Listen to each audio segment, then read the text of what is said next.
Bruce McLeod from Sabina Gold, they recently published their new feasibility study. He's going to walk us through this and show why this company now, Back River, needs to be taken a lot more seriously than it has been, and why my argument that at 40 cents, this is not just a bottom fish watch, but is now a good absolute spec value buy, and I will be recommending this, adding it to my list in the next few weeks. Bruce, take it.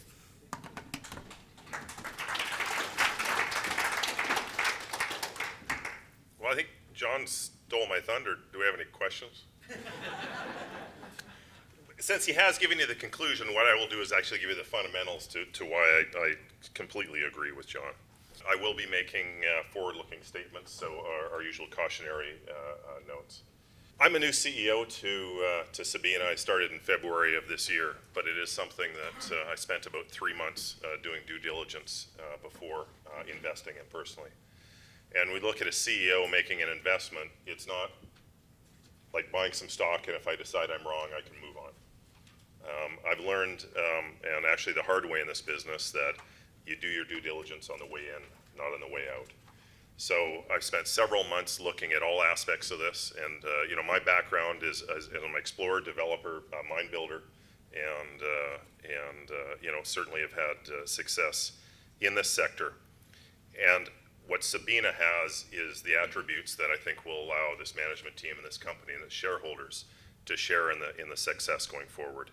So the investment highlights are really large. This has a mineral inventory of over 7.2 million ounces at over 5.5 grams in Nunavut. It has exceptional exploration upside. It truly is a belt that is not fully understood.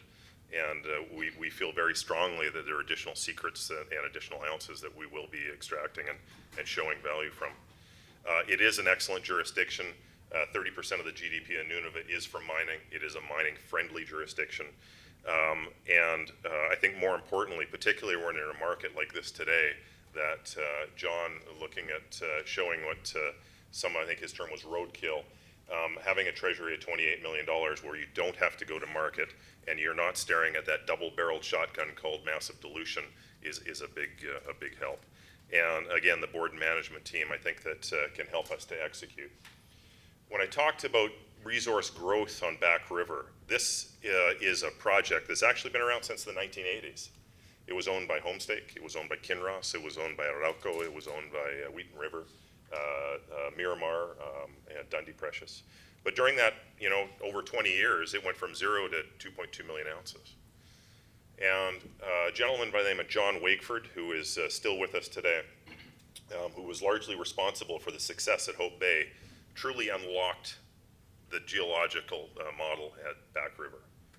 And although if you take a look on this, we'll call it stagnation of resource growth, between 2009 and effectively 11, it added over almost 2 million ounces a year. The following years, it was really infill drilling.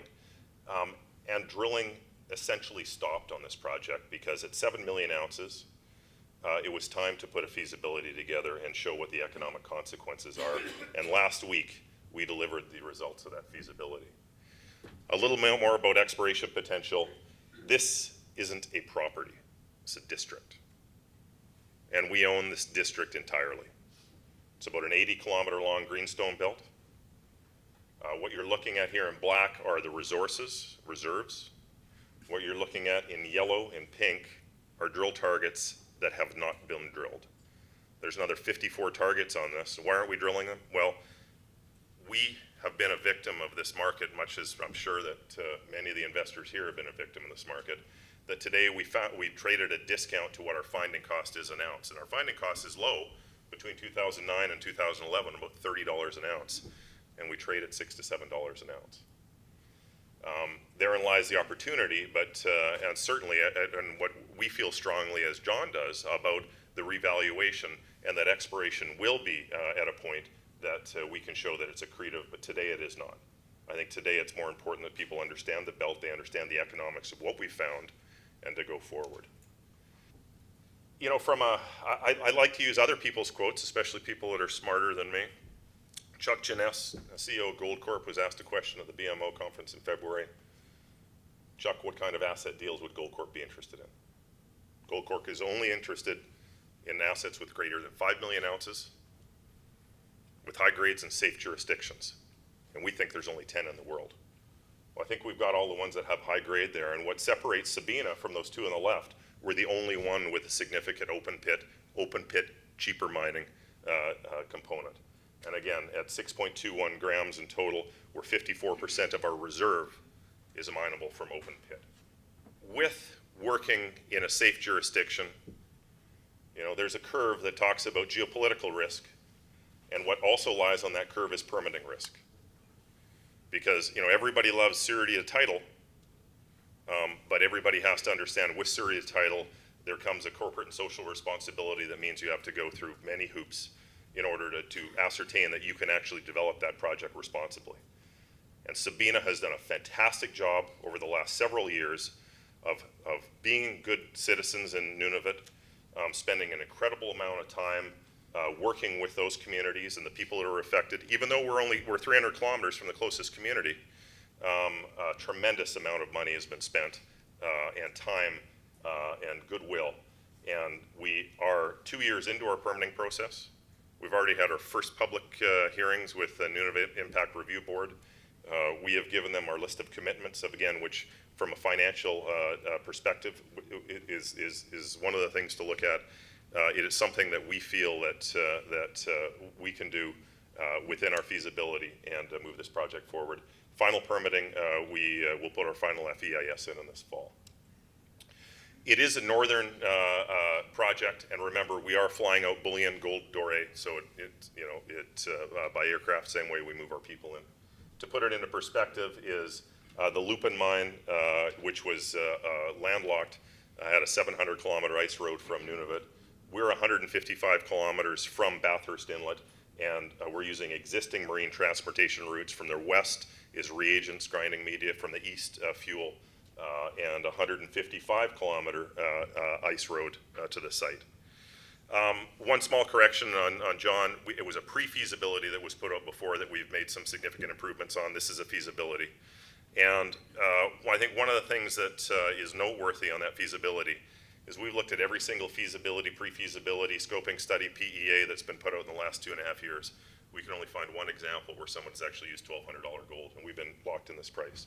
I think what we have to do, particularly from the revaluation perspective, is we need credibility. We also use an 87-cent Canadian dollar, and when you look at it in real prices, when gold was 1,800, U.S. Canadian exchange was $1.05, about 1,700 Canadian. Well, where we are today is close to $1,500. So in terms of real price, there is a big benefit to being a Canadian producer. When you look at this project, and again, this feasibility, it's now a 10-year mine life. Then obviously that doesn't include our inferred resources. It doesn't include the exploration upside. It doesn't include the potential. We truly believe that this is a belt that will be around multi-generational. All-in cash costs of $535 an ounce. Again, it is certainly a robust project at these prices. But for the path forward, the issue today is not an economic versus an uneconomic study. It's how are you going to finance it? How are you going to develop? And if I'm a shareholder, what's going to be left for me? Because dilution is something that at the end of the day is issuing equity is particularly at these prices can be very difficult. But what we have been also focused on, and what my focus has been, and we've guided towards this in our press release, our technical report will be out within the next several weeks, it'll talk about it in detail, is the great thing about a high-grade project like this, even with the logistics, it can support a much smaller, higher-grade project with a significantly lower capital cost, and that will be another feasibility that we'll be delivering between now and September of this year. When we talk about revaluation, and I think following John's model, is today we sit in that $4 to $6 an ounce range. If you look at that next tier, which is the $20 to $25, it's unfunded companies, most of them unpermitted, in good jurisdictions, North American jurisdictions, and that is really where we are going to be moving forward to. Now, why? Why do we have to revalue? Well, I think Sabina was a victim of its own success. In 2011, when it was on that resource expansion, this company had $1 billion market capitalization. $60 million when I joined, about $80 million today. What happened? Well, if you look, and again, look at all the press releases, there was no bad news. What it was is fund flows. When you're the most successful in the sector, every generalist fund, every mining-specific fund that owned us, they don't exist today. And that culminated with 40 million shares of index selling, because Sabina was on every index it was eligible for. And forced selling without any buying, without any liquidity, it ends up, you're in that bottom. And that bottom tier, again, I think if you compare us to the ones there, we deserve to be in that next tier. Corporate summary, again, $28 million, TSX, SBB.